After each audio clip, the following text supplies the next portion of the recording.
नमाज जनाजा का तकद्दुस पामाल करने वाला कौन था? लैंड क्रूज़र में बैठकर किसने नमाज जनाजा अदा की? जी नाज़रीन, आज हम बात करेंगे साबका वज़ीर आला पंजाब मियां मंजूर अहमद भट्टू ने शरीयत के असूलों की धज्जियां बिखेर के रख दी। उगाड़ा, साबका वज़ीर आला पंजाब मियां मंजूर अहमद भट्टू ने शरीयत के तकद्दुस को पामाल करते हुए लैंड क्रूज़र में बैठकर मरहूम का नमाज जनाजा अदा किया।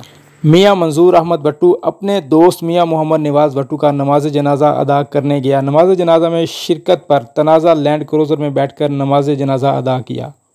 इस अक़दाम को शहरियों की जानिब से शरीयत का तकद्दुस के मुनाफिक करार दिया जा रहा है। फुटेज में वाज़े देखा जा सकता है कि मियां मंजूर अहमद भट्टू नमाज जनाजा के दौरान अपनी लैंड क्रूज़र में बैठकर नमाज जनाजा अदा कर, जिस पर मकामी अफराद ने शदीद रद्द-ए-अमल का इजहार किया और इसे गैर मुनासिब, गैर शरई और तकब्बर पर मुबनी करार दिया।